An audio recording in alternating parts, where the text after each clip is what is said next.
Hey, hey, Jim. And I'm not trying to upset you here, but Gary, could you run that play one more time? That play where Brandon Graham hits Taylor Heineke. Heineke had given himself up. He's given himself up here. He's a runner, but he's saying, "Oh no, I got nothing here. I'm going to be smart and give myself up." And there's Graham, and I think Jim on Monday night that was an official who threw the flag. Today, that's probably a school teacher or a banker or accountant. I don't know what he's doing, but last night he was playing at being an NFL official. Now he's gonna go back to his real life and, maybe directing traffic. I don't know, directing traffic, directing plays. I don't know what he is, but he's not full time because the NFL doesn't believe in full time officials. But in all seriousness, do you think? Because there was, I see these headlines, and I saw one of the columnists on Philly.com last night. I went right to Philly.com to see what their take was. And one of the columnists said, hey, the officials cost them that game last night. And I'm like, yeah. No. I don't know. No. How about you? No. You call it, you see it that way? I mean, they missed a face mask. That was a questionable call, but you can't do that, Brandon Graham. What did you think about the officials last night? No, first of all, that wasn't a questionable call. That was a penalty. When a quarterback gives himself up in today's game, as you can't touch him, period. That's it. Let alone touch him in the head neck area. You can't do it. Yeah. And Brandon Graham admitted that after the game where, he told a teammate, it's on me, my mistake. So we can sit here and try and make excuses for him and whatnot, but he took ownership of that. So from my standpoint, that was not a questionable call. The face mask, they missed it.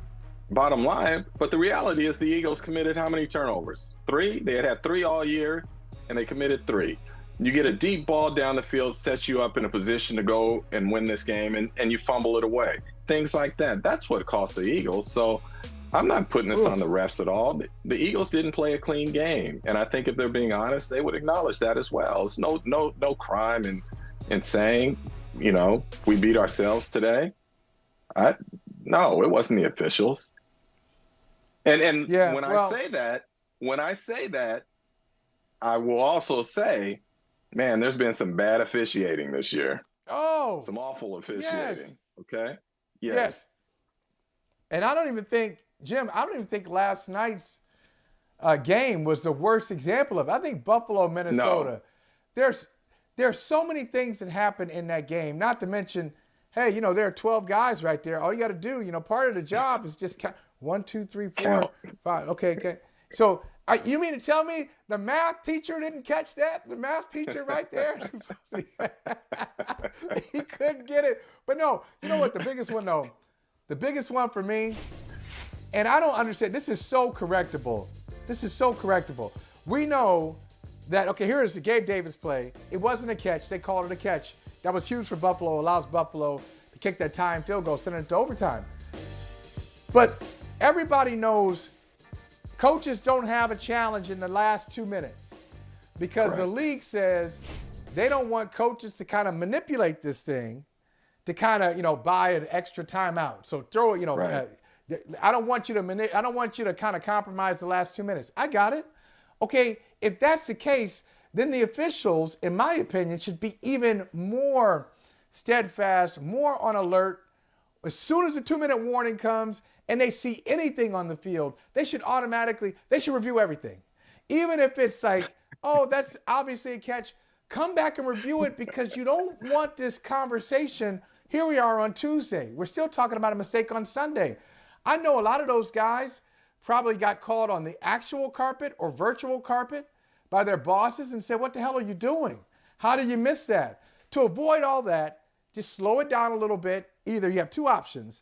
Either the officials become very aggressive in the last 2 minutes of a half, or you allow coaches, if they still have a challenge, and this is Bill Belichick's proposal, if a coach has a challenge and if something happens in the last 2 minutes, the coach should be able to use that challenge. So I think one of those 2 options is the way to go. How do you see it? So you want the 4-hour football game is what you want. Is that what you're telling me?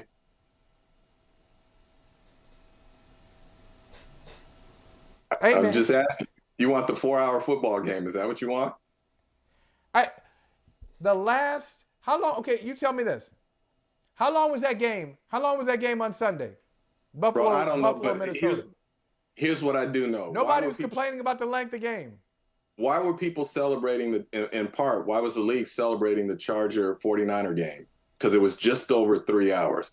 And the league has made an emphasis in recent years of wanting to reduce the time of game. There was criticism that they were too long, too slow, those sorts of things. So I'm just saying to you, if they went to what you're talking about, we start going to, again, 3.5 hour, 4 hour games, I would wager. So the league's not going to do that. Look, and here's the reality, Michael, and you know this. We are never going to completely take the human element out of the game. We're just not in the NFL. And as controversial as it is, and as much as people like me will rail on the officials for certain situations and whatnot, what does the NFL always do? In most cases, when it's something truly egregious, they'll wait till the offseason, say the competition committee has talked about it, and either they will address it for 1 year or just gloss over it and say that it's an aberration and move on. And they'll do that with this. Listen, I've said this about baseball, too. You want perfection. I've said this about baseball. I've said the same thing about baseball. If the game is good, nobody talks about the time of game. We talk about the time of game when things it starts to slow down. If there's a lull, and you're like, come on. If we're only in the 7th inning, can we get this thing through? If they had added one review to the game we just saw, one review of that play, of that Gabe Davis play, so the game is an extra 2 minutes longer. Is anybody complaining? Is LeBron James not tweeting about it, and Draymond Green and everybody else who weighed in on this game? This is the game of the year. It's incredible. No, you're looking at one play, and you know that in a game there will be more than that one play. You know that. I'm and saying what do we do with the officials NBA? do it in the last 2 minutes. I've seen a lot of great NBA games where I sit there and I'm like, how long are these final 2 minutes or whatever in an NBA game going to take? Right? With all the timeouts. Go ahead. They're not doing it the right way. I'm saying officials' discretion in the last 2 minutes, a play like that. See, because what happens, I don't like to see this. Anytime, here's a red flag. Anytime a play like that happens and the offense rushes up, okay, come on, let's just snap the ball. Let's go.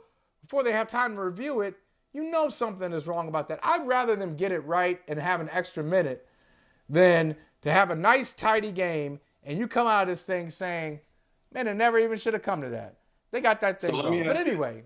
No, and that's cool. But let me ask you this, and we always hear this from coaches: a mistake that is made in the first quarter can be as impactful as a mistake that's made in the final 2 minutes. That's right? Fair.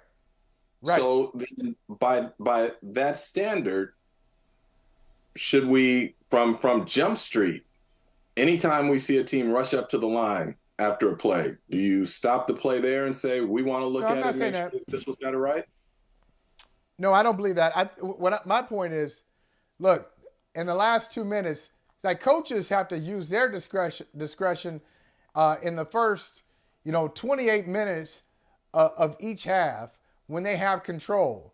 In the last 2 minutes of each half, so 4 minutes a game, they have no control. I'm saying for those 4 minutes, first half, second half, where they have no power over the situation, then the officials should be diligent, and the officials should come in and say, we're going to review this. They should always review it. Which I get, but I'm saying to you, in those 28 minutes of each half, that play can be as impactful as what takes place in those final 2 minutes of a half.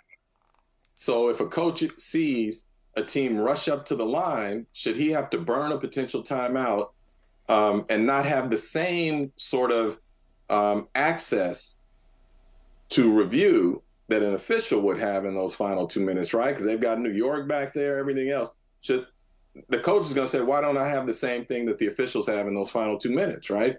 Why can't I get that same stoppage that the officials get, right? Hey, as the lawyers there on the field masquerading as officials could tell you, it's not always going to be fair. You know, there's some imperfections that we're going to have to live with. Hey, man, I got so much more I want to talk to you about.